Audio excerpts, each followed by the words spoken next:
Welcome to The Explainer. Today we're ditching the fancy tuxedo and the silk cape of the modern vampire. Instead, we're going to dig deep into the dirt and unearth a much darker, grittier origin story, one that literally spans the entirety of human history. Seriously, think about it for a second. Who do you actually picture as the very first vampire? Was it some Victorian count brooding in a castle? A medieval warlord? Well, to find the real answer, we kind of have to reframe this whole journey. We aren't just looking for a Hollywood monster here. We're actually unearthing humanity's most primal fears, our deep-seated dread of death, disease, and the totally unknown. Section 1. Ancient Demons of the Dark. Okay, so let's dive right in and travel all the way back to ancient Mesopotamia. Because long before the word vampire was ever even a thing, the earliest blood drinkers absolutely were not aristocrats chilling in castles. Nope, they were demonic child snatchers lurking in the shadows of the very first human cities. And looking at these early myths, there's a really stark contrast between these ancient terrors. Take Lamashtu, for instance. She was pure, beastly chaos, a rogue goddess demon with a lioness head and talons who violently attacked infants, just absolute brute force. But then you have Lilith. Unlike Lamashtu, Lilith is all about seduction and allure. She was calculated, drawing her victims in with this haunting beauty.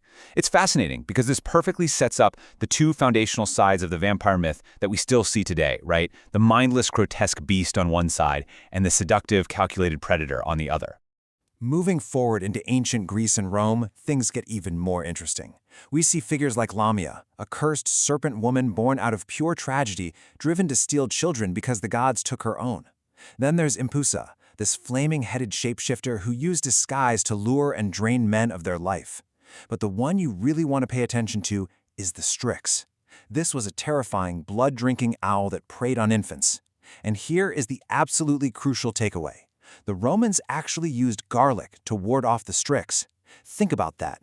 The most famous vampire to turn in the entire world started right here, literally millennia before Dracula was even a thought. No way, right?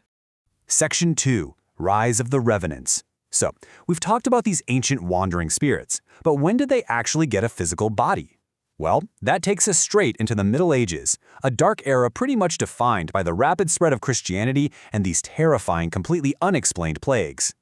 Enter the Revenant. Basically a restless corpse that returns from the grave to terrorize the living, spread disease, and of course, feed. And listen, this wasn't just some spooky campfire story for medieval peasants. A 12th century English monk named William of Newburgh kept these incredibly sober, detailed historical chronicles of actual exhumed corpses. Villagers were digging up bodies and finding them swollen, with fresh red lips. They genuinely truly believed the dead were clawing their way out of the dirt to prey on their former neighbors. And when you break down the myth versus the reality, it completely makes sense why they believed this. Consider what the medieval villagers saw as absolute signs of a vampire: a bloated belly, nails that look like they had grown, and blood around the mouth. But modern science tells us exactly what's actually happening here. It's just natural decomposition. Gas buildup makes a body bloat. As skin recedes, it makes the nails look way longer, and purging fluids from the lungs perfectly mimic fresh blood. So this total lack of scientific understanding took the completely natural, albeit gruesome process of bodily decomposition and turned it into undeniable hard proof of feeding monsters. Now, shifting over to Eastern Europe, into Slavic lands, the myth evolves into the Upir.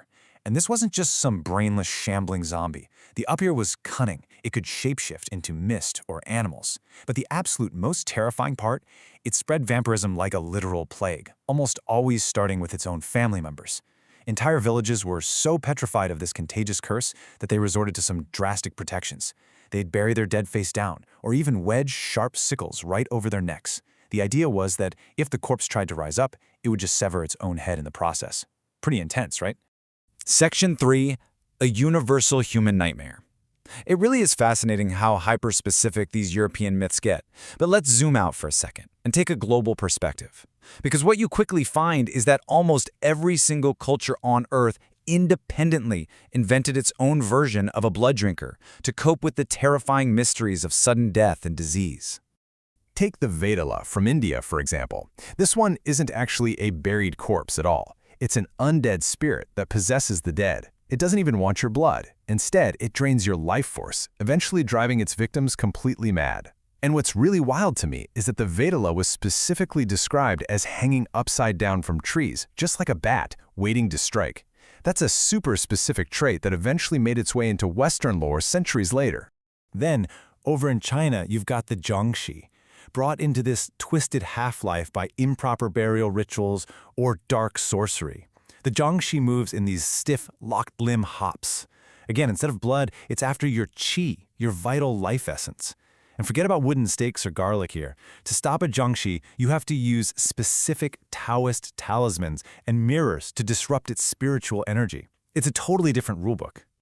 Let's do a rapid-fire run-through of some other incredible global predators, because there are literally everywhere. In West Africa, you have the Osombosam dropping from trees with iron hooks for feet. In the Caribbean, there's the Sucasiant, who sheds her human skin at night to become this flying fireball hunting for blood. And in Aztec folklore, you find the Cihuateteo, the wandering, cursed spirits of women who died in childbirth, who would seek out sleeping children to steal their breath. The absolute key takeaway from all of this, the vampire is a universal psychological response. It's how humanity processed sudden, devastating, and unexplained tragedy. Section 4. The Great Vampire Panics. All right, so we've explored the folklore, but now let's ground this myth in documented historical reality. We're moving into the 18th century. Now keep in mind, this is the dawn of the Age of Reason, right? Science is taking off. And yet, this is exactly when vampire hunting officially erupted into a full-blown government crisis. Let's actually walk through the chilling steps of this 1732 panic in Medveja, Serbia. Step 1, a man named Arnold Paulé dies. Simple enough. Step 2, mysteriously, several villagers start claiming he visited them in the night, and then they rapidly fall ill and die themselves. Step 3, the village goes into an absolute panic. They exhume Paulé's body, find it seemingly intact with blood on his lips, and so they stake and burn him. Standard folklore stuff, right?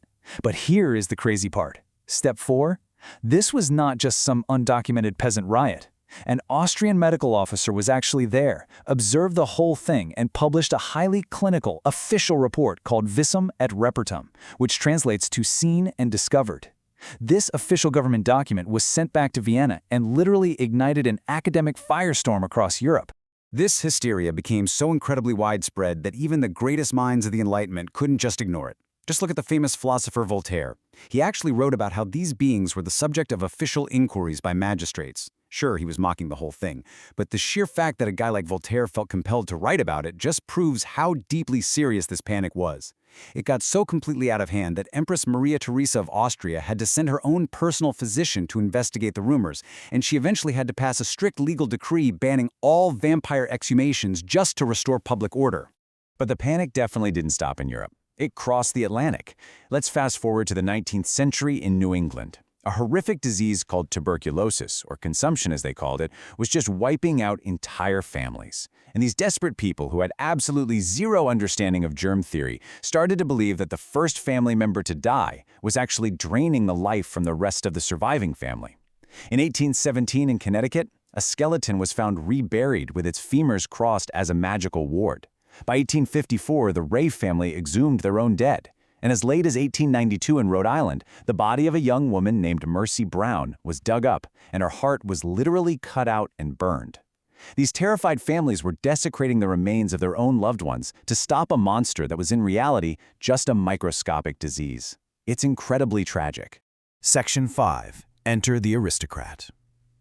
Okay, so how on earth did we get from these disease-ridden peasants and ancient beastly demons to the suave, sophisticated count in a velvet cape? Well, it's time to look at how centuries of this dirt-caked, gruesome folklore was finally synthesized and polished up for Victorian high society. Tracking this literary evolution is like watching a puzzle come together. The real transformation kicks off in 1819 with John Polidori's The Vampire. This story introduced Lord Ruthven, and it was the very first time the vampire was portrayed as this aristocratic, charming seducer, rather than just a mindless, rotting corpse. Then, jump to 1845, and the incredibly popular serial Varney the Vampire gave us those iconic sharp fangs. By 1872, Sheridan Le Fanu's Carmilla really perfected the slow, creeping dread and the seductive danger of the vampire. And this whole literary evolution builds a direct bridge straight to 1897, the year everything finally came together. Which, of course, brilliantly brings us to Bram Stoker. When you actually look at Stoker's recipe for Dracula, you quickly realize he wasn't just writing a spooky story. The guy was acting as a master folkloric archivist. He took those official 18th century Serbian panics we talked about, he took the Slavic protections, the garlic, the wooden stakes, the running water. He brought in the terrifying wasting diseases seen in the New England panics. And finally, he layered on the aristocratic charm of those earlier literary vampires. Stoker essentially took every single cross-cultural fear and historical panic we've covered in this explainer, and he completely codified them into one immortal, definitive villain. He basically wrote the rulebook. Which brings us to a final, slightly provocative question I want to leave you with today. If the vampire, in all its wildly different forms across the globe, is truly born from our universal human fear of disease, the unknown, and death itself, will it ever truly die? Or is the vampire simply an immortal mirror, forever reflecting our own deepest anxieties and our own mortality right back at us? Thank you so much for joining me on this explainer. I really hope this journey changes how you look at the monsters lurking in the dark. See you next time.